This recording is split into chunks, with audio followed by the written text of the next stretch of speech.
competitive basis with all the other communities that are our size, and then go against those bigger communities to try to entice a manufacturing operation in here, that the pool is becoming smaller and smaller and smaller. So it's going to be a very, very difficult thing to do unless we can start to develop our own local manufacturers. And again, maybe coming through the charter schools or as an outreach, the business I was just talking about before was a drafting business, which could lead into an engineering type of engineering parts and things like that. And a logical follow-up to that would be a machine shop, and which would be somewhat of a manufacturer. And if we could make it work kind of through that, I think that's a much better chance than trying to go out and entice an outside manufacturer to come in here. I attend OCEDC, Oconto County Economic Development Corporation meetings on a monthly basis, and there are usually one or two, maybe three manufacturing jobs or plants that are looking for a place to locate. And just about every one of them want rail access. And that is a big disadvantage for us because we don't have rail access.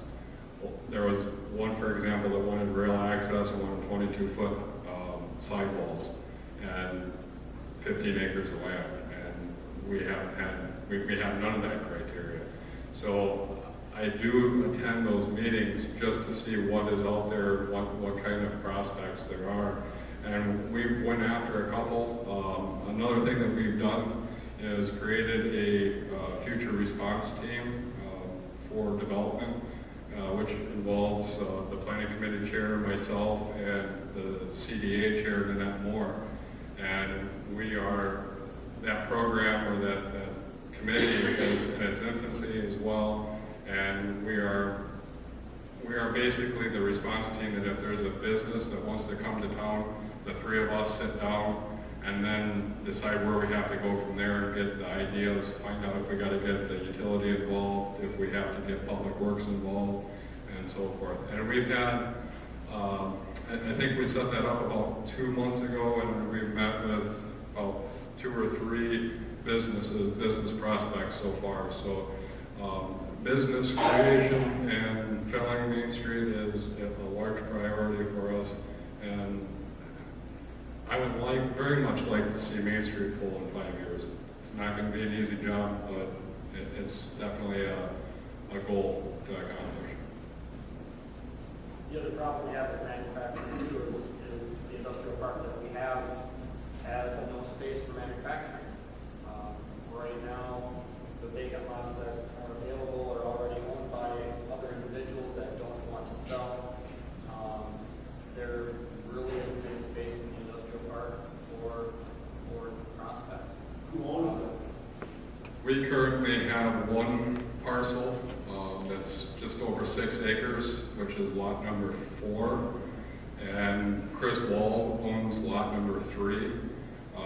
We just made that transaction in 2010 from the previous owner, and so one lot is going to be up for sale. Chris Wall is very seriously looking at building a building on his lot number 3 parcel. So. We are trying to do something with the industrial park for what is there, but really what needs to be done is it needs to be expanded for us to be able to get more manufacturing. What about the farm property behind?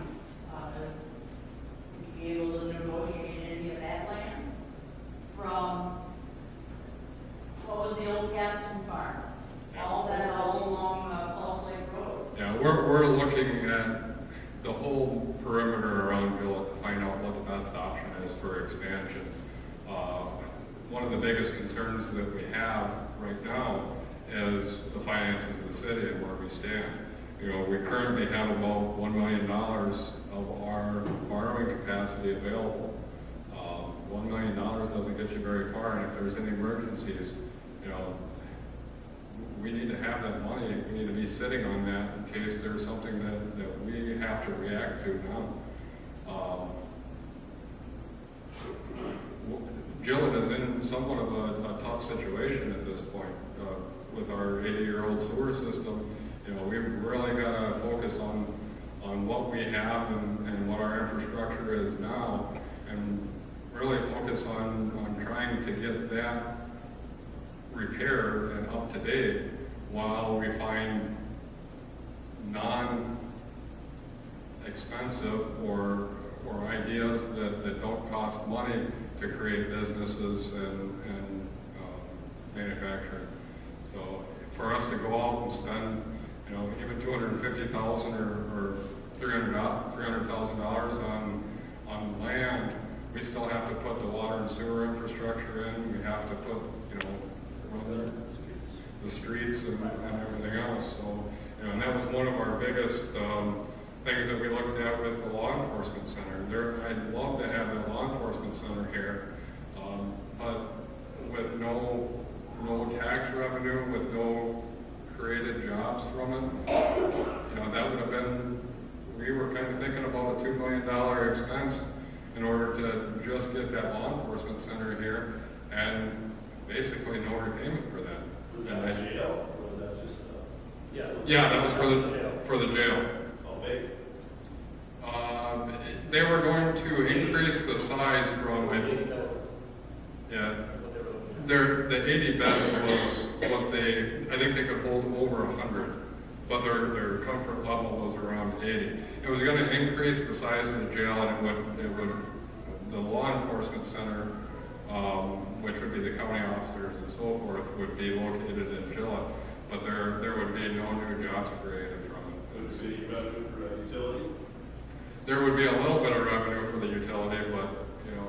But if you create an industrial park and then give 15 acres of it to the county, that 15 acres becomes tax exempt. So now you lose the tax base on that.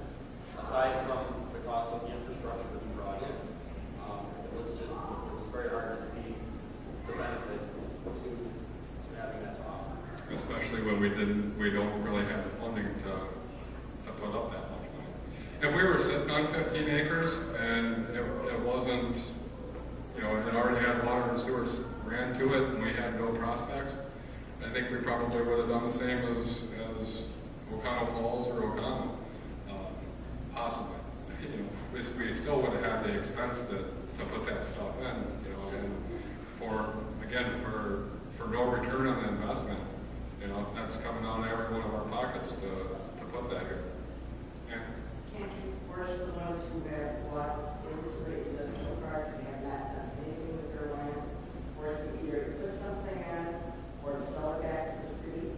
Yeah, we brought back the ordinance that the GDIC, or GIDC, Gillett Industrial Development Corporation, created years ago.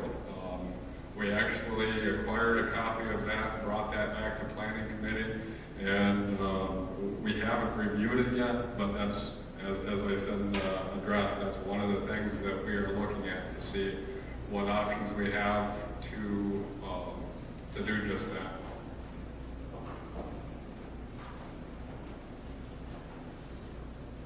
Is there any tax base on that four-wheel course? Yes, that is all taxable. The ATV club is not tax exempt. So.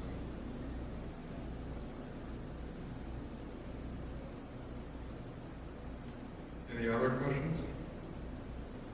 Do you guys have anything? Thank you all for coming. I really appreciate it. Our phones are always on. We're always willing to answer any questions. And like I said, I'm always at City Hall from 1 to 4 on Wednesdays if anybody has any questions or concerns. So, thank you all for coming.